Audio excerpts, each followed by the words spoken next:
G'day guys, let's turn that down a bit. I said I was going to build up a couple of these 4500s, GPX 4500s, and see if I can get it as sensitive as the 6000 and just see overall what I can get out of this thing. And this is one of them, and the other one's still in a work of progress, but I have changed so many parts in this. It's not hard or difficult putting the parts in. It's taking the old ones out because the way they are all coated in epoxy white paint and cleaning everything up, it's just time consuming. But I think I've made a better detector, in my opinion. I'll say that, in my opinion, because we don't want to say it definitively, do we? Because particular company might get upset. But anyway, because it's Christmas, I just cracked open a beer. It's only a light one. It's Great Northern, very, very nice. But anyway, so what we've done is I've changed a lot of the old components. You've got to remember how old these detectors are, and you probably want to predate the first date of it coming to market by approximately 2 years, I'd say, 2 years of development, because there's a big change in this design from the other GP series, even though there was the intermediate 4000 series, which is a bit of a hybrid. This is completely different. So what I've done, I've got rid of a lot of the switching losses, switching noise. That's to do with the multiplexing in the detector.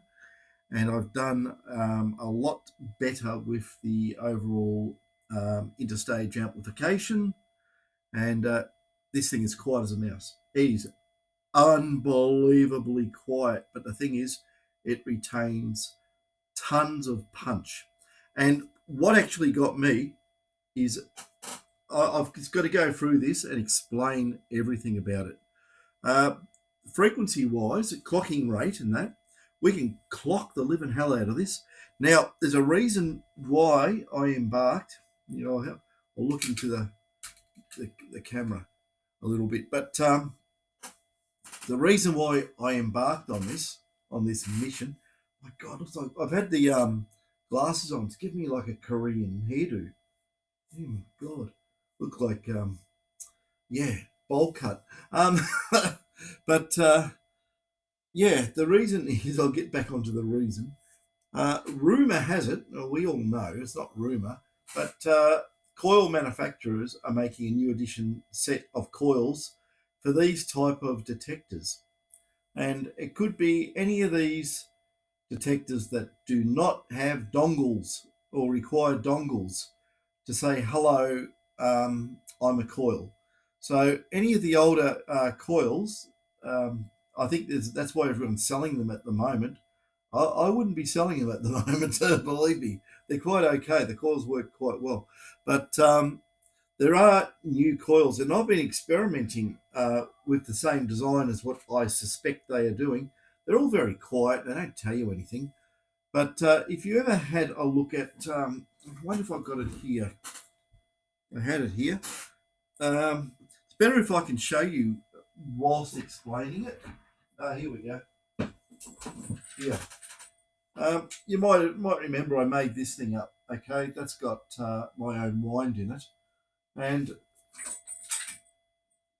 you can see that yellow wire. I just tacked it on there. Okay. What they're doing, and this is what I did, right? I did this ages ago, right? Now they're all doing it. Rather than having the shield of the coil connected to the outer shield of the main cable, which is like the spiral braid, which actually causes an imbalance in the actual detector coil. The earth is connected only to this extra wire. okay, the yellow wire, and that goes on to the shield. It's got to be a particular way you do the shield, or else you'll make a shorter turn.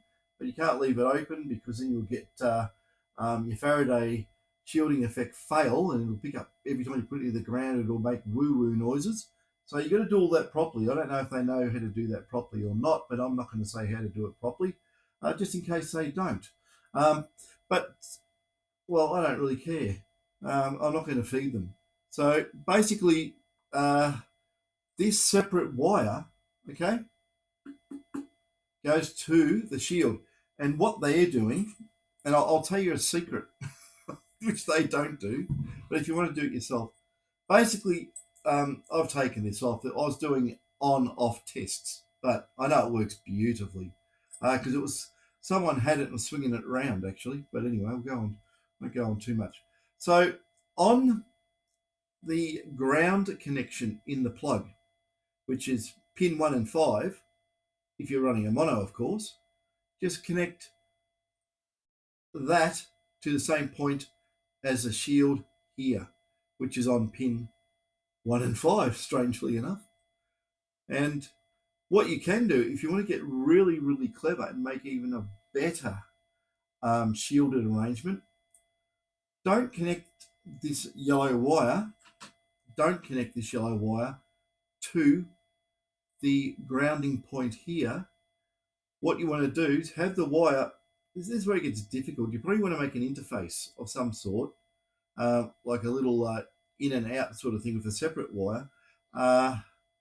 Just trying to think how you could do this without stuffing it up. Basically, you can't. So, I mean, you can, but what you got to do is you'll need to make an eyelet or a tag, just a metallic tag, a solder tag with you put a screw through. Get the yellow wire. Do not connect it on the end of your 5-hole socket plug. Put a tag on it, and this is a pain in the ass, but you could probably do this with a little bit of wire and a clip-in, clip-out type arrangement. Is get this totally floating ground and connect it to a screw on the case, just one of the front screws. Put it under there for a tag.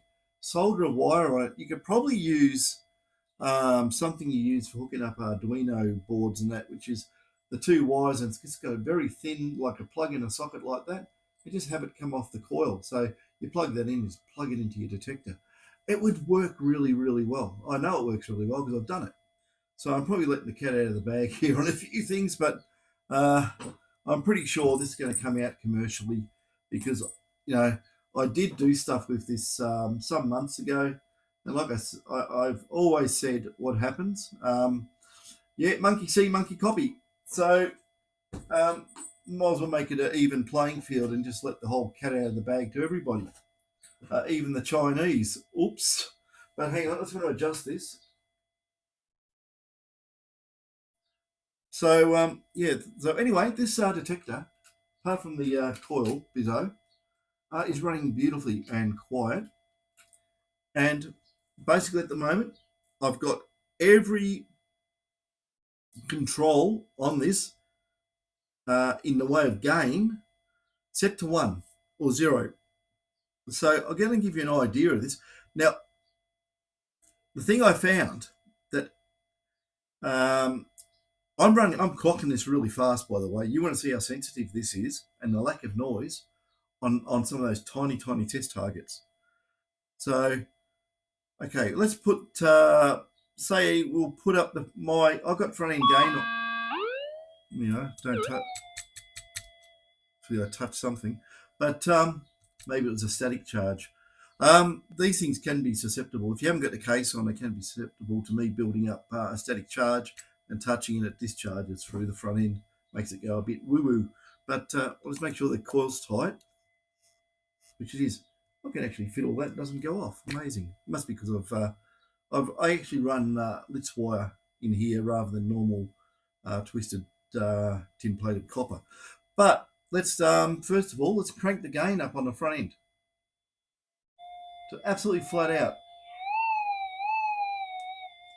So the detector is on a gain of 1, and that front end gain is flat out. So we'll expect a little bit of interference come through. But one thing I thought was interesting, and this is another thing I do, I do turn these on with and without the bench powered up for interference. And what I did find is that when I turned the bench off, the amount of interference didn't drop at all. And when I put the bench back on with everything running, transformers and everything, switch mode power supplies, there was no change. It didn't make any change. So basically, it's acting like it's pretty much EMI proof. But so let's say let's get the gain in the back here, and I'll put this gain up to, what should we put? We'll put it up the factory. So it's 1, 2, 3, 4, 5, 6, 7, 8, 9. So that's 9. Now all you can hear is the noise profile hasn't changed at all much. You heard that go wee woo. It's 7 o'clock at night, and we're getting weird stuff with solar panels because it's still bright here, and we're getting solar panels on the neighbours' houses, turning the inverters on and off and stuff like that. It's probably a bad time to do this. I did this earlier in the day. It was just absolutely beautifully quiet. Maybe I can change the frequency a notch or something if I go the right way.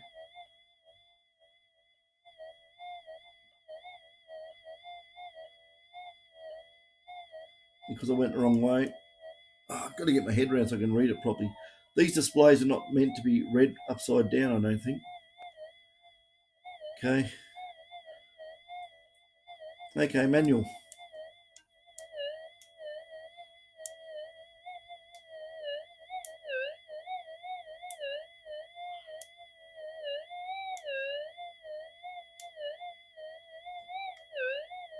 Doesn't make much difference.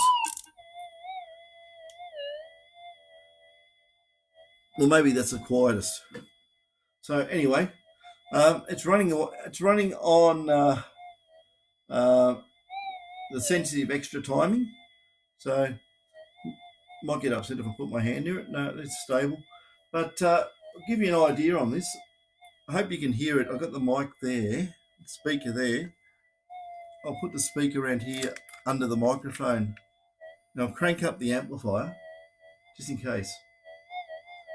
So this is full front end gain, and we got factory gain running here, and we're just using a fairly decent sized coil. I'll just go up with this. I've got it on the front camera, so I can't zoom or anything, but we'll take it up. We'll see where we go. I'll just spin it around and stuff. So I'll give you an idea of, okay, a little bit more maybe. How's that? Okay, I hope the microphone's still working. Actually, I have another microphone here.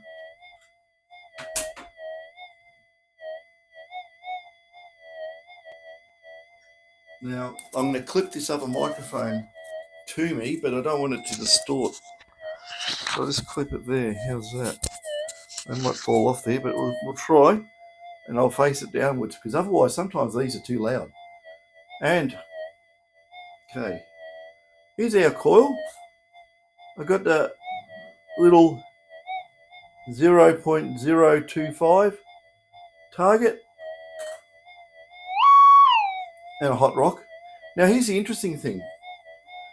I used to get differentiation between the large hot rock and the small hot rock. I was going to show you something with this way this detector's working at the moment. I don't know if I've... how about I go and ground balance it? I'll just go and flick the switch so to ground balance him.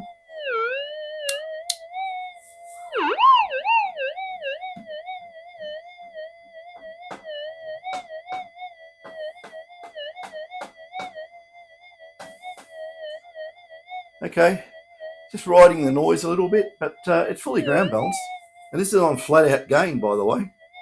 And there's reasons for this, which I might go into, but I don't know if I should.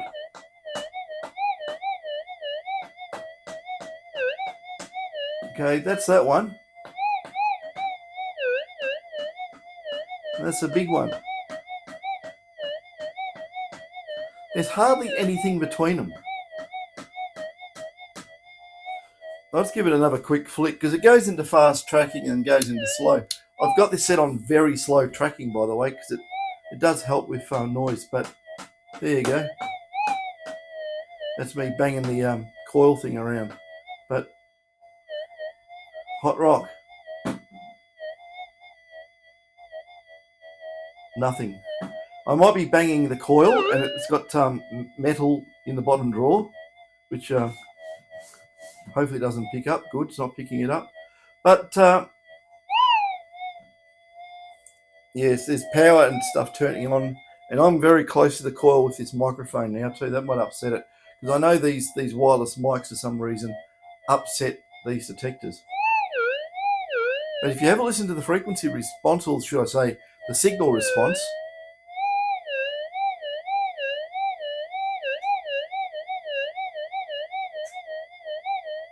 now I've got this detector set, everything set to slow tracking, slow response, everything's slow.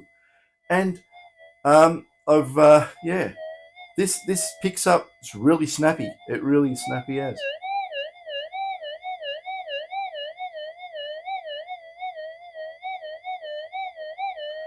That's amazingly snappy for tiny target and the way that detector's set up.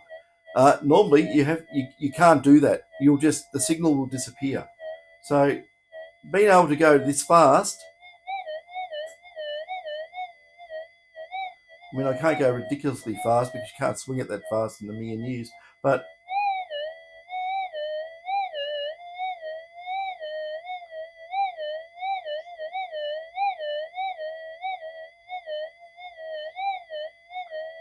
this is normal timings, by the way.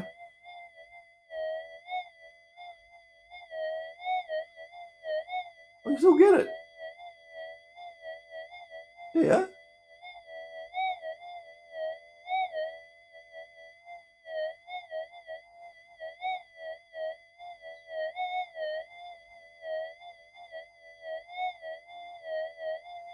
Get it up here. That's amazing. So, like I say, it is a big improvement on how it works. There might be some metal in these drawers, or there is in that one.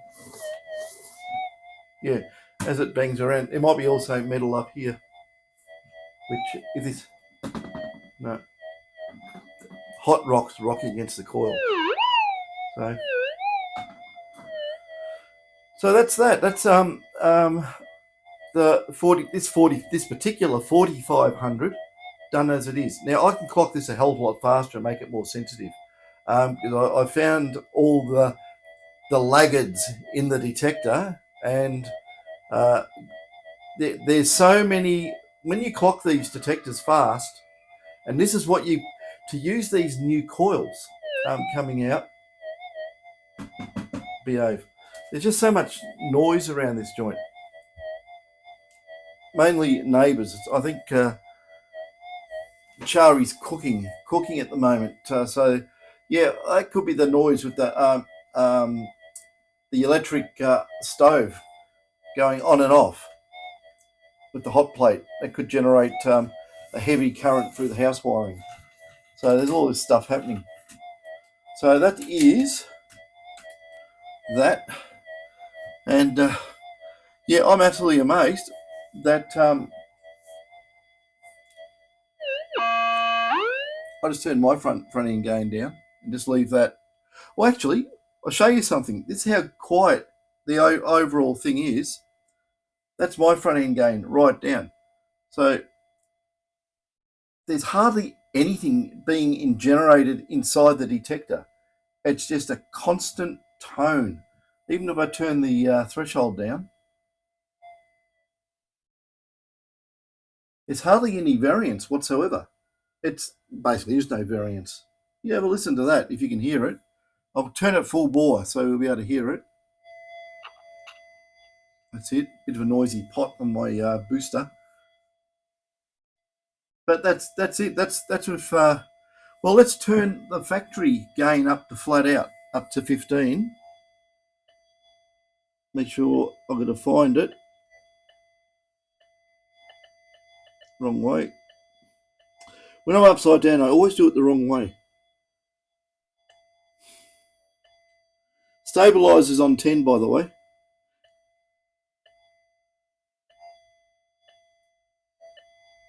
Where did I go past it? Oh, it's also on inverted response. I'll put that to normal just for the fun of it. Where are you? Here we are. Okay, that's on a gain of 15. That's an internal gain with reduced gain at the input stage. This is how I put the variable gain in these detectors. It's only put variable gain in these, right? You don't really need it. You can use the back gain, but if you, I'm just going to turn that down because it's bloody loud. If you want sort of like the ultimate detector, where you don't mind fiddling and mucking around, and you put a dunger of a coil on there, and you could get a problem with the front end variable gain, because you might crank it up too far and desense the detector. And I've had this before where people don't understand that mechanism. They say, "Oh, the detector doesn't work. I've got it full bore and the depth goes down." I say, "Yeah, I expect that." I think if you put your ears up to a speaker and a high-powered amplifier all night too, you'd be deaf in the morning. Well, this is the same sort of thing. It just makes the circuitry go deaf. It just too much in there. It can't. There's no movement. It's all just locked up hard. So with this new lot of work I've done in the detector, like I say, I have to change a lot of parts, and there's some stuff in there. We'll just say that about 15, 17, 18 years newer, 18 years newer technology I've put into this. So it's going really, really well. There's a lot of stuff I've done. There's more I can do, but it's like complete to do everything. It'd be like a complete redesign, and the amount of time that goes into this is astronomical, because it's not just a matter of just circuit board, let's put parts in. It's not. You've got to take the parts out. It's like working on a car. You want to go and change the motor. You can't just, put a motor in. No, you've got to take the old one out. It's a lot of work. And then you've got to make it all match and fit and work properly. So there's a lot of fine tuning and that goes into it. But this one here is an absolute doozy, absolute ripper of a detector, so low noise. But like I say, I've still got more to do on this detector. There's a hell of a lot more. So anyway, let's have a look at this. I'm going to do a crazy experiment, which is, okay, I've got the gain on 15. I'm going to put my front end gain up full.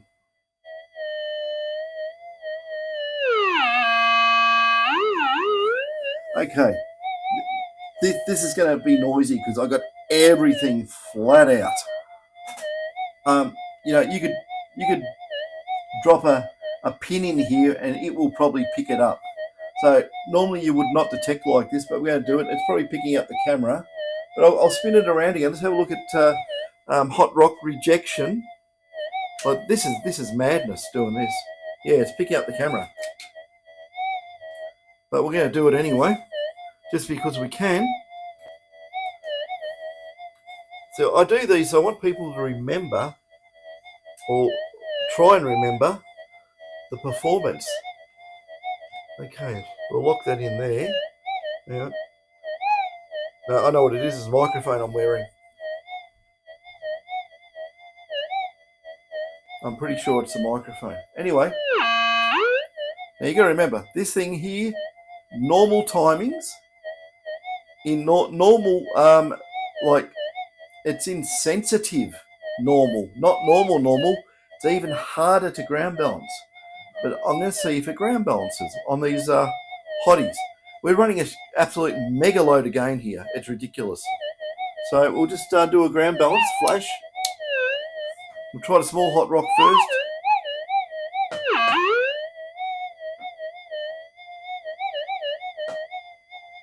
That's full game. Ate it for breakfast. So there's no way known you could do this with a standard detector. That's bloody microphone going near things. Hang on. I'm going to try and put the microphone somewhere else. Not near me or the coil. Oh, I'll put it in the camera. See, I put it in the camera tripod. It went nuts.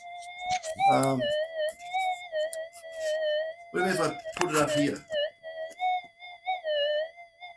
Hope you can still hear me, but I've got to get it away from the camera and the coil. It just causes interference. So anyway, Kalgoorlie hot rock.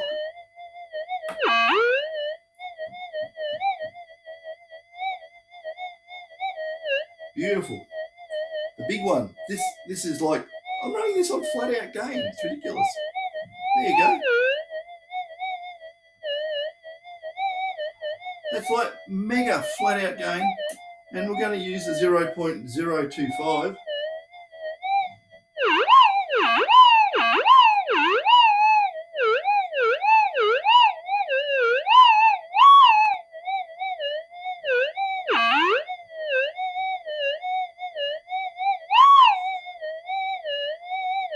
I get a bit of interaction between the coil and the camera with my hand going back and forth.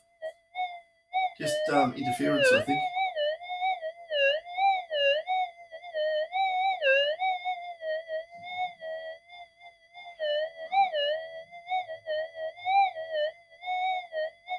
Oh my God. Actually, comparing how that's working, I would say that's beating the 6000 on sensitivity, and the hot rock rejection is damn good. Absolutely damn good. I just want to try an experiment. Now this is a stupid experiment, but I'm going to do it anyway.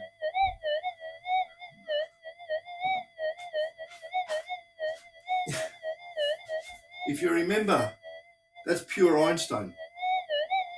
Now when I say pure ironstone, let me find a magnet. I regret doing this sometimes. It takes me hours to clean these magnets. But if I get this and get that magnet, okay, there's even a screw in there. There you go. That's like pure ironstone. It's ridiculous. Hang on, I'm going to get the screw out because that's not going to help things. But yeah, this is nasty ironstone. It's nothing but. There's no soil. It's all ironstone pebbles. Damn it. Let's grab like, you know what, to a blanket. And I'm going to have to clean that later. I should have wrapped something around it. Okay, over there. Now, I'll see if this ground balances. I don't think it will, but we'll just try it. Now, I'll flick the detector. We're on flat out gain of 15, front end gain flat out. We're on normal timings. There we go, quick flick, let's see. Oh, get out of here.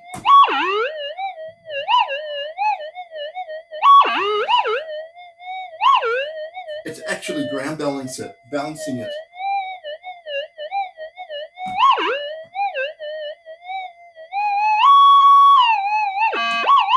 Stay there. I mean, right on the coil is asking a lot, isn't it? But I wonder if I could pick up 0.1.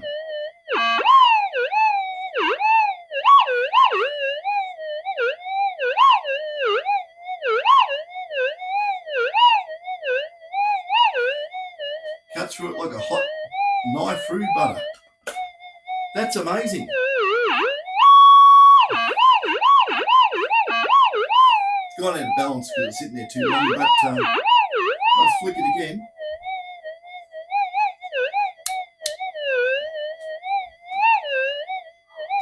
Here, normal timings. I can make it go completely nuts by doing this.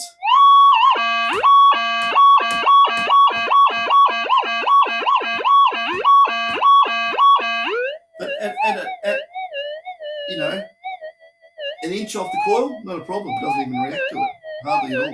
Balances it out.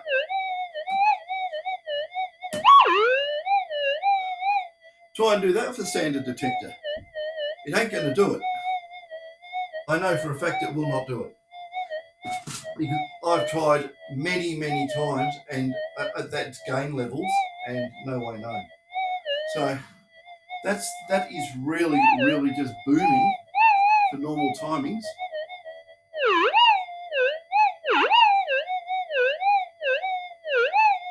0.05 normal timings.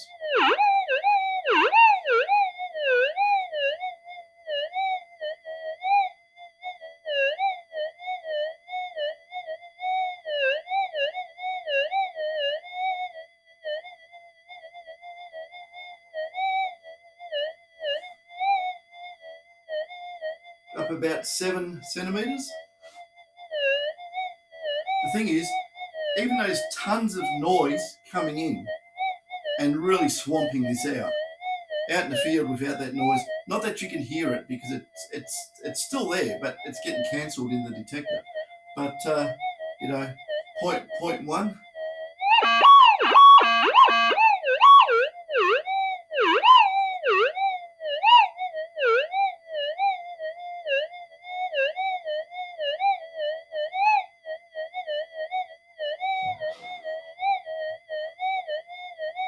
Is getting swamped a little bit in the noise, but out in the field that will be going a lot better.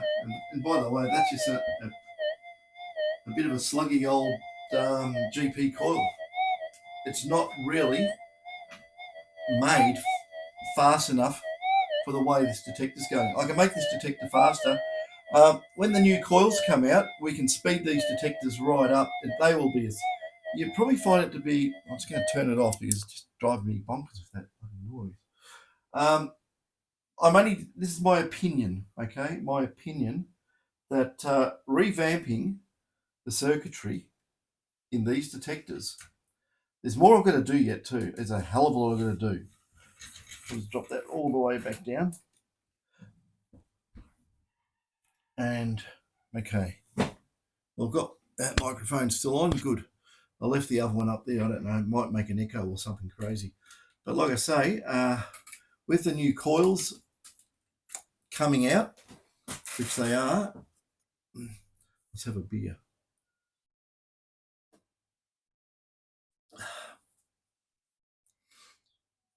Oh, that's better. Right. Now, with the new coils coming out, it will make a difference. Mainly, in my opinion, it's going to make a difference mainly to modified detectors. Okay, I don't know if it's going to have much of a effect on a standard type detector. Where it makes a big difference is basically the faster you're trying to switch the coil on and off, you want to get rid of any interactive capacitance to do with the coil, because it slows things down, it lowers the resonant frequency. And you know, if you want to try and crank these things right up, and if you go over the 2 or over the resonant frequency, it'll go pear-shaped. You can't do that. You got to drive it under the resonant frequency. So having newer coils that should have a higher self-resonant frequency, well, they do have. I've done the test, wire on, wire off, and I just basically use the signal generator, the oscilloscope, and a small shunt resistor. And when the voltage goes up, you know that you've hit resonance. That's how you find it. It's in one of my videos anyway. I did a video on how to test that. It's not that hard. There's other ways of doing it too. You could probably utilize Hall effect transducer, the new fast ones, put it above your coil and change the frequency for a frequency generator and see where it peaks. And that would also indicate self-resonance. As long as the Hall effect transducer doesn't have a funny curve like this over frequency, it's more linear. That's what you want, because otherwise it'll give you false readings. So yeah, this thing here, like I say, a lot of work went into it so far. I've still got the other one too I'm doing, which is going a different way, but it's also had a lot of work done on it. And I haven't finished that one to anywhere near I've got this one done. So this one here is absolutely kicking it. And I just noticed that I really want to change the input stage wiring. I don't like it the way I've done it on this. There's a better way of doing it, so I'm going to do that and also reduce noise. This is an old way of doing it. It's one of my ways where I actually combined lit wiring from the socket onto the board and used some staggered carbon or iron type cores on the wire, and also changed the inductor on the output stage. Now you think that the inductor, I don't give away too much, I really am, but what can I say?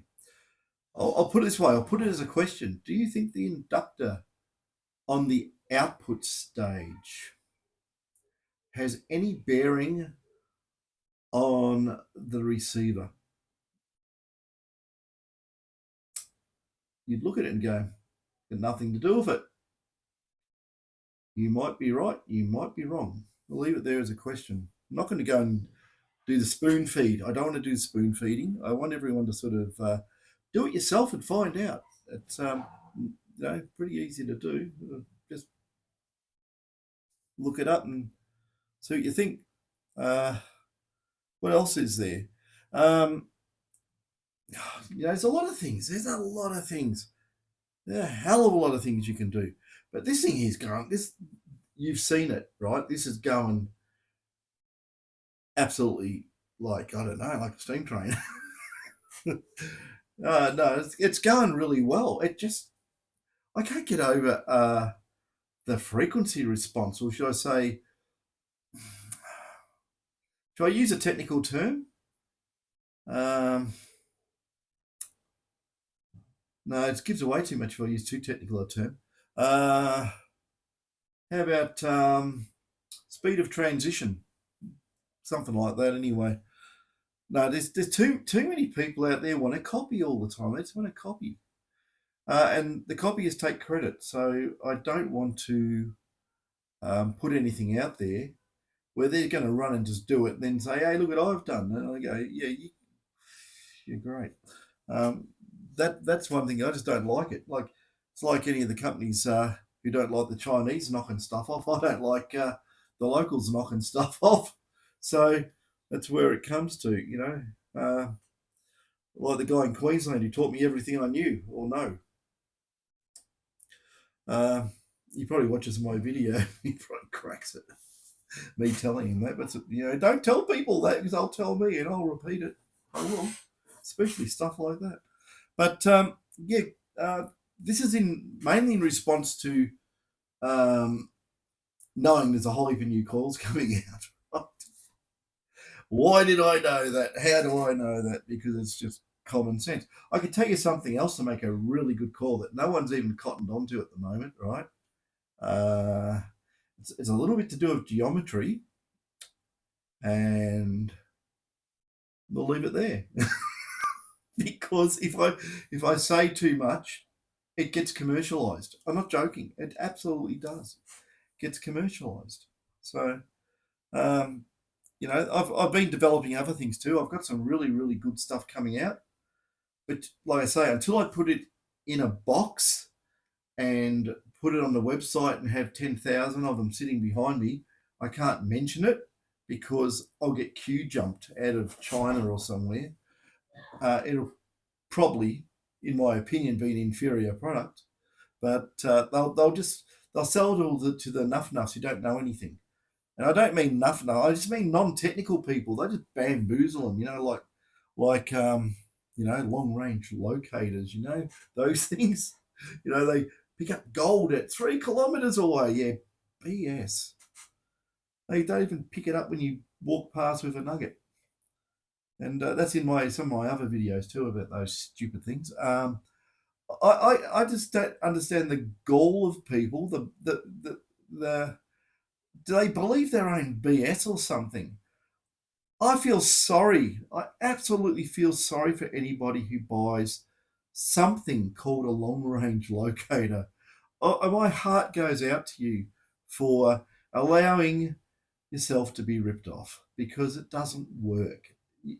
If anybody out there can tell me and prove to me how a long range locator works, explain technically how it works, and show me how it works, I'll give you 50 grand cash, because I know you can't do it. It's impossible. It doesn't work that way.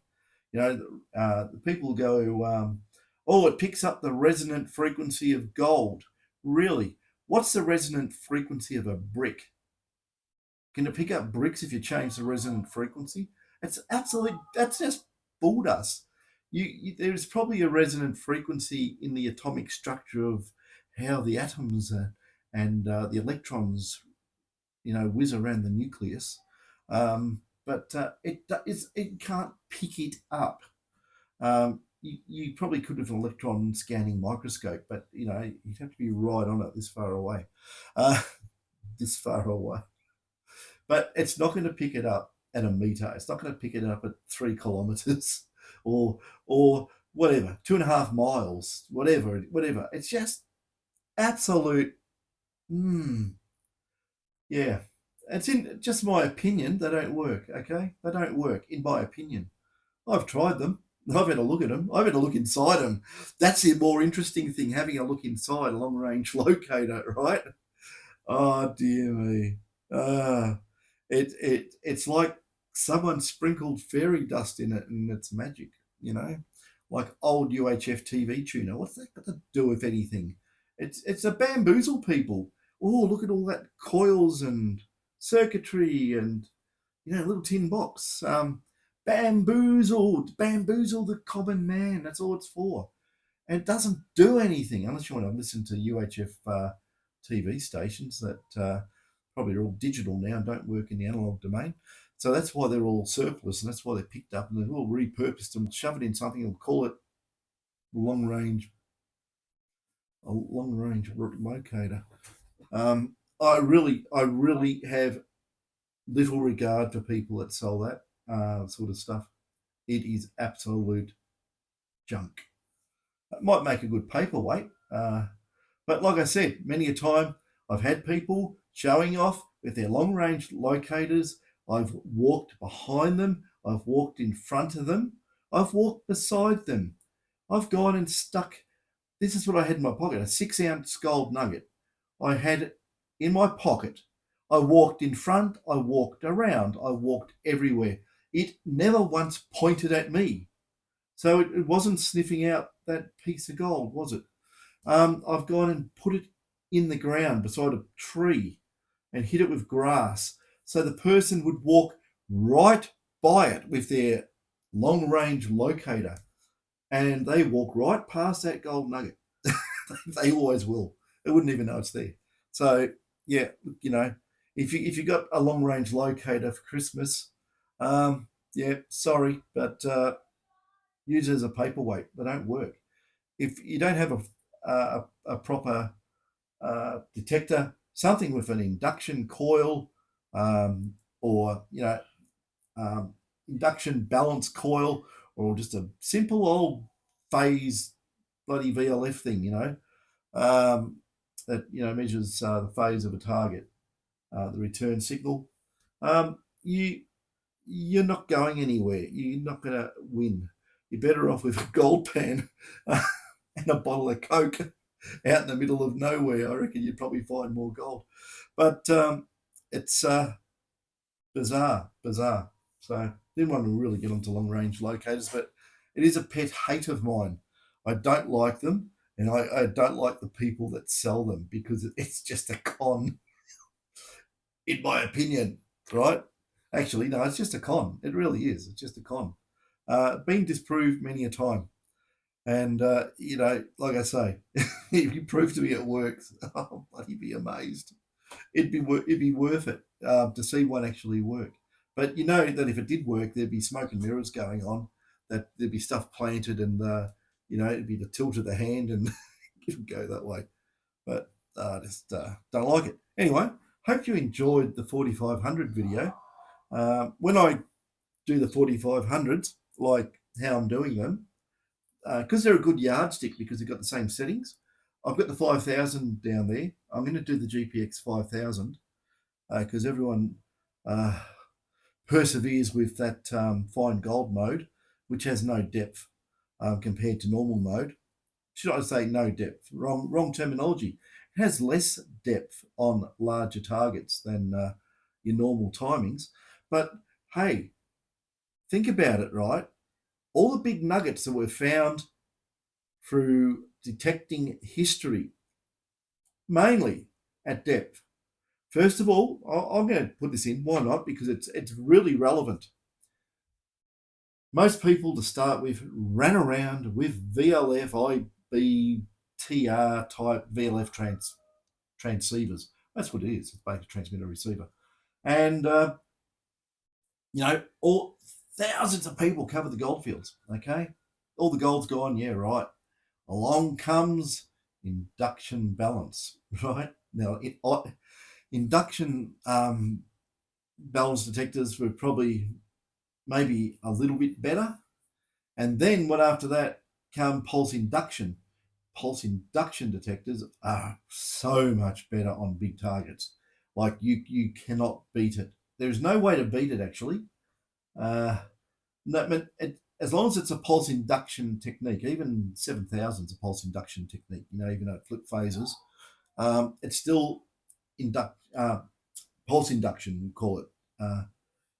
Give the target as much as it can cop and then get the eddy currents from it, generating a signal. So there's no attenuation through frequency or anything. It's just bang, bang, cop that.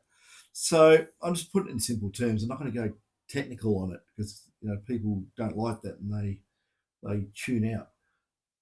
What else is there? Anyway, with all these detectors that came out with pulse induction, and I will say things like the SD2000, right, which was a game changer, really, because it was so damn sensitive and it went so damn deep. And then big nuggets started coming out the ground again with these pulse induction detectors. So all these big nuggets popped out. The VLFs didn't get them. The VLF TR type and IBs didn't get them, did they? No, they're still there, even though people have been going over the ground. Okay. So let's have a look. What's our biggest limitation now with our PI detectors? First of all, to a degree, how much pulse you can put into the ground and discern the target from the ground noise, and try not to pick up things like clays and hot rocks and things of that nature, those conductive targets. It's very, very difficult. But I'm going to let the cat out of the bag. I really am, aren't I? But there is a way of doing it. There's a way of doing it. And I think you just saw it. Setting up the detector for tiny, tiny, tiny gold, ridiculous amounts of gain. Ridiculous. That's totally overkill. And I can get rid of hot rocks now. And the hot rocks aren't much between. There's something to that. And if I keep going on about it, some very, very smart physicist will probably twig to what it is and might start implementing it in new designs of detectors. But can they work it out? I don't think they actually know the mechanism of how I'm doing it to how it actually works. So we can differentiate between, hot rocks and tiny, tiny gold, and even tiny gold through massive amount of ironstone. I mean, how reactive is that? It shouldn't even work. Not like that, but it does, and it is working. And I'll tell you right now, if you want to bring your standard detector around here, your standard 45 or 5, I'll do exactly the same experiments with my setup. I guarantee you won't get rid of those hot rocks. I think, and a tray of stuff. You've seen me use it before on other detectors. I cannot get rid of it. It just screams and screams and screams. You can't get anywhere near the coil. And I'm using a slug of a GP coil, just a standard old, slow, relatively high capacitance type coil. They're a lot better nowadays, in my opinion. In my opinion, some of them are a lot better. Um, some of them aren't. You work that out yourself too. But yeah, there's a lot that goes in making calls. Like, even I made up that test coil. Okay, I said we'll test it against a commercial coil, and the commercial coil just edged out the coil what I made, but I made that I made that out of oven wire. I did. I made it out of a high temperature silicon tin plated wire, and it's got a dielectric of a freaking slug. It is horrible. It's got a dielectric of 9. It'd be the most high capacitance coil, totally useless for running it, making a proper coil for a metal detector, but it worked okay. So yeah, I just did that as a test. But that housing, you can pull it apart easy and put anything in there. I should have actually done a properly spaced Litz wire coil, and that would have just creamed everything. If Yeah, won't go into it either at the moment. But where I did make this one here, this coil, which I won't mention the name, but they're out testing it for me. This is as sensitive as almighty hell. This beat commercial coils, and this is made of Litz wire. This one, for memory, I think it is. Yeah, it is actually made of Litz wire. Made out of Litz wire, but some other things too. But it absolutely worked really good. So yeah, if the person who ran around with this coil wants to leave comments, you can. I don't know if you want to. Maybe you want to keep quiet about it. But up to you if you want to say anything about it. Yeah, so that's how I've been spending my Christmas, making changes to detectors and doing a few things on coils. Just a lot of research and development. And I'll tell you what, uh, you know, we've got our own detector project kicking around the background somewhere if we ever get round to finishing it, because even now that all the new stuff I've done, I want to incorporate that to another detector, into a new one, and it'll be an absolute ripper. It'd be an absolute ripper detector. Uh, it really would be. And you could, no, I'm not going to say it. I'm not going to say it because it just says too much. Sorry, you just gotta remember, there's a commercial angle on all this stuff. There is a commercial angle. There's commercial opportunity, and it'd be like buying lotto tickets, right? And just saying, well, I bought all these lotto tickets, and I worked really hard to buy all these lotto tickets, and I'm just going to go give them away to strangers. There you go. Have all lotto tickets, because you think they're not worth anything until one pays out $10 million. Well, that's a different story. So on all this stuff too, you can't just give it away. It's giving away your tough lotto tickets. It's everyone wants to know. I know. I understand. Everyone wants to know.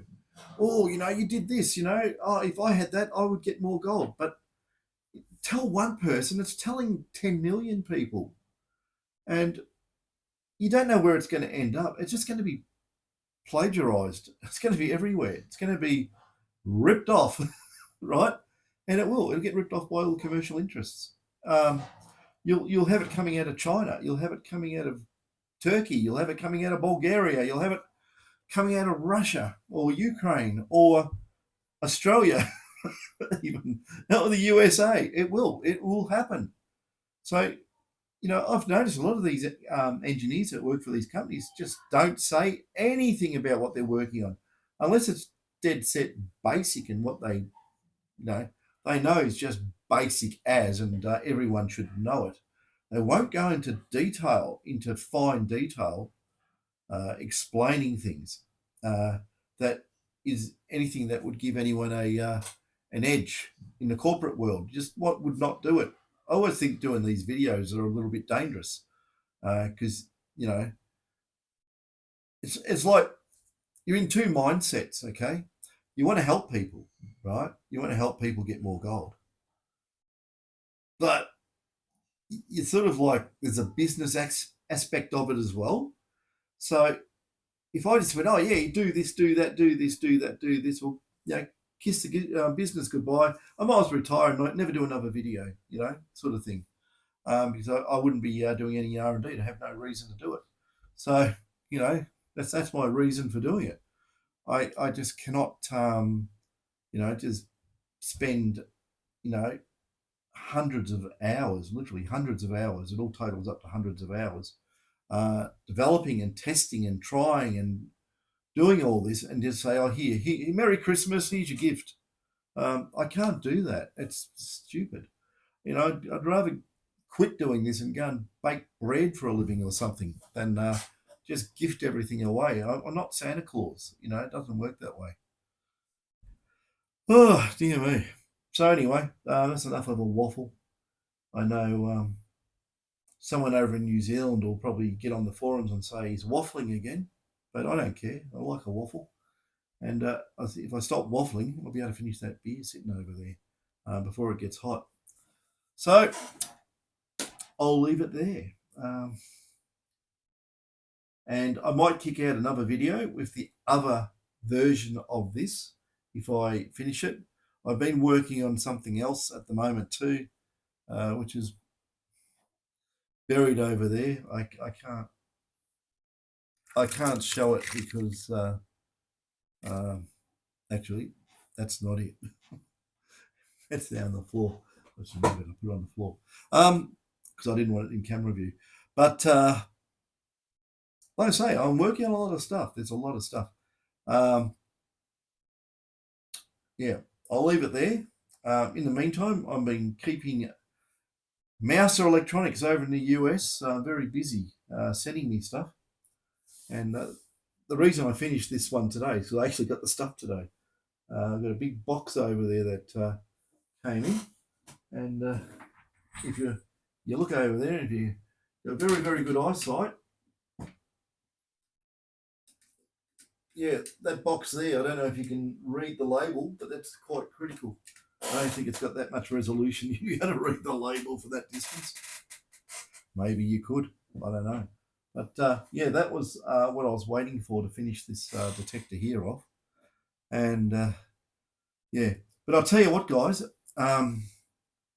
doing a detector even to this level is a lot of hours. It really is. It does make a really good detector. I think it can probably make the best detector available, right?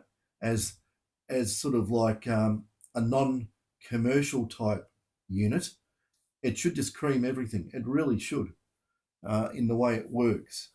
So will it work every soil totally accurately and be super good?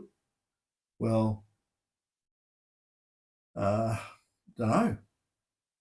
I mean, I got a 7 I could go put it up against. I can go and, I got that great whopping 19-inch GPZ coil. I could go and, I don't want to use that coil though, it's damn too heavy. But I remember David made me a dongle, so I could probably make my own light one, make a 12 or a 14.